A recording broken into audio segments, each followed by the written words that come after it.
Once upon a time in an African village called Umuku, precisely in Ebio kindred, there lived an elderly man called Ekwe. He was a traditionalist to the core. He strongly believed that every activities and occasions in the kindred must be committed to the ancestors and the kindred's deity. Every member of the kindred, no matter their religion, must acknowledge the ancestors and deity, he had insisted. Until his death, Oha used to be the oldest man in Ebio kindred. Though a traditionalist, he remained tactful in his deals with his kinsfolk on matters of faith. Oha would pray and pour wines to the gods and ancestors at the houses of fellow traditionalists and Christians who would not mind during ceremonies. But in the compounds of Christians whose brows were furrowed at any fetishism, Oha would drink the whole wine to maintain decorum and avoid any disenchantment. At his death, Cletus became the oldest in the kindred and assumed the role. He was a Christian and was frightfully irresolute in his function. He wittingly paid homage to the gods and ancestors to the delight of the traditionalists at their ceremonies, but would always remain fidgety at the homes of fellow Christians when called upon to pray at ceremonies. Once at a fellow Christian's house during a merry gathering, Cletus prayed and was about to drink the wine when his eyes met Ekwe's disdainful glare. Feverishly, he drank and left a little in the cup. In a way that would not attract attention from the host, he sprayed the remaining content on the ground. His mood seemed as though he was saying, "Let the gods accuse me of stinginess but not being remiss or neglectful." His actions became unendurable at another fellow Christian's house when, after praying like a Christian, he held the cup of wine still and was fretfully undecided whether to pour libation or whether the host would be annoyed. Ekwe and fellow traditionalists yelled at him, pour it away." The palm wine was splattered on the ground. Cletus was relieved. Ebio traditionalists met and resolved to forestall further ignominy perceived from Cletus and charged Ekwe to usurp him. Ekwe had since remained barefaced and poured libation at every event in the kindred he was present despite resentment. Like any other maiden whose traditional marriage was to be held the next day, Rita was in her joyous mood. But a wince of worry occasionally flickered her virtuous face, a flash of anxiety about the undesirable outcome that would result if Ekwe threw propriety to the winds and poured libation before the guests, including the parish priest. Rita left friends and relatives who buzzed about in the house that evening and strode out with a bag containing a bottled wine. Ekwe sat in his living room with his chest bare when he heard a knock and tiredly urged the visitor to come in. He just returned from the farm. Rita exchanged greetings with him on Saturday. "You are welcomed. I hope you are preparing for tomorrow," Ekwe cackled. "The D-Day." Rita tinkled a laugh. "Yes, that is actually the reason why I have come to see you." She brought out the wine from the bag and dropped it on the table. "This is for you. Your favorite." Rita giggled. "Hey, Rita, this is my best wine," Ekwe exclaimed. "Thank you so very much. I am grateful. I don't want you to pour palm wine on the ground tomorrow during the marriage ceremony. It is against my faith." Rita was stern. "Besides, many of our church members will be present, including our priest," she said. "Also, when you will be praying, don't call out to the ancestors or idols." Her nuances now looked pleading. "Please assure me now that you won't do any of this." Ekwe heaved, trying to resent but later relaxed. "Okay. If you insist, I won't. But I must tell you honestly that prayer is very crucial and effective," he pointed out. "It is very necessary that the rite be fully observed so that your marriage will be successful. Please don't. I insist. It is against my faith. Just drink it after the prayer." "Okay, I won't. Are you happy now?" Ekwe smiled. "Yes," Rita replied, smiling too. "I will be going. Thank you once again for the wine." Rita left, met Ochibo as he walked with a springy step approaching the entrance to the compound, and greeted him. The harmattan wind was progressively becoming noticeable. Ekwe sat on the wooden recliner placed on the veranda, in an excited mood, his shirt hung on his shoulder to savor the scarce breeze. Ochibo bellowed in greeting. Ekwe hailed him in response.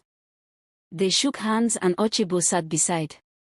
"You feel disturbed?" Ochibo asked, in grimness. Is there any problem? Rita just came here, Ekwe said. You saw her outside?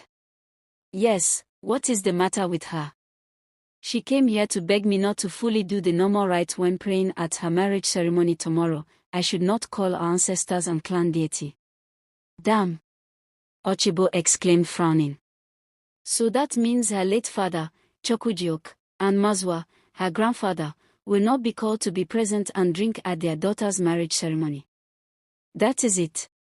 She even gave me wine to persuade me not to call them or pour libation for them. Ekwe, now listen very carefully. Ochibo sounded so gravely. He reminded Ekwe that as far as they were concerned, he was the eldest person who was supposed to be praying for them in any ceremony in the kindred. But we will not waste time to deny you that right and privilege, Ochibo warned, if we find you reneging. Just as we have denied it to Patrick and Co, who are older than you, he said. Ochibo, I won't agree to her request. Ekwe asked Ochibo reassuringly whether he had forgotten how he chased out the young man and his relatives who came to ask for her daughter's hand in marriage. At the first proceedings, Ekwe reiterated, they insisted that wine should not be poured as libation to my ancestors and to the clan deity. I had to show them out of my compound because of that. He raised his voice emphatically. And now my daughter is happily married to another man who agreed to my terms. Ekwe, we will not be intimidated, Ochibo burst out, with confidence, by whosoever as we pledge to keep to our custom in this hamlet. I will drink her wine and still pour libation tomorrow, Ekwe vowed. Let me go and bring it. He rose and dashed into the room. Then the D-Day came. Oti was in his dashing clothing, for he was the master of ceremony at the event. His awe-inspiring elocution had always fascinated the hamlet and even villagers, which made him to solely have a ball to preside at notable functions. His praiseworthy jocularity had always added color to his shows. Brethren, it is time. We have reached the crucial part of this momentous occasion. Oti was speaking into the microphone. It is time for the bride to take a cup of wine to her suitor. If she gives the cup of wine to another person, then this marriage will become invalid. On the other hand, if the right thing is done, then we will have a successful ceremony. Okay, DJ, over to you. The hushed music blared loudly again. The clan square just outside the compound was jam-packed with highly alerted crowd busily enjoying various dishes and drinks served. Rita, who wore trendy regalia which almost trailed behind her, gracefully rose and approached Patrick, who smilingly handed her the cup of wine. She headed to the suitor amidst clamor and naughty and tentative signals by men to her to hand them the cup of wine. Before long, she approached a shy young man in her uniform, sipped the wine a bit, and handed it to him to the acclamation of the gathering.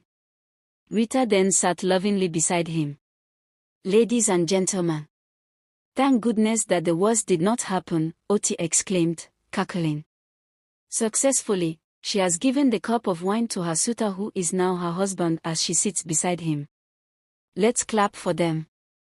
People clapped and cheered loudly. The music and bustle continued. Whatever has the beginning must have an end, Oti bellowed. We are gradually rounding off this occasion. But we cannot conclude this without a prayer from the eldest man in the kindred. Ekwe came out with the bearing of grandeur. The priest Ka appeared. He alighted. Ekwe squatted down and was praying. The priest was approaching. Ekwe started calling the kindred deity and the ancestors. The priest was taken aback by what he was hearing. He seemed unmindful, but his eyes were fixed on the cup of wine as he neared unsuspecting Ekwe, who had drawn his arm to pour libation. A well-targeted mad kick at the priest's discretion sent the cup of the bubbling liquid on the ground. Uproar instantly erupted. Ekwe sprang up, turning and charging to the direction of the disruption, and was strangely held back a little bit, probably by the priest's immaculate garment. But it was only momentary, for Ekwe had instigated a fray at slight provocation, let alone at intentional irreverence to what he held in utmost sanctity. Swiftly, he darted a glance at the priest's legs. Patrick read his motive and knew the unspeakable scene that would be created if he wasted any more moment and allowed Ekwe to hit the most embarrassing maneuver in traditional wrestling, on this man of the cloth. Patrick held him, pushing him back. Further, how dare you?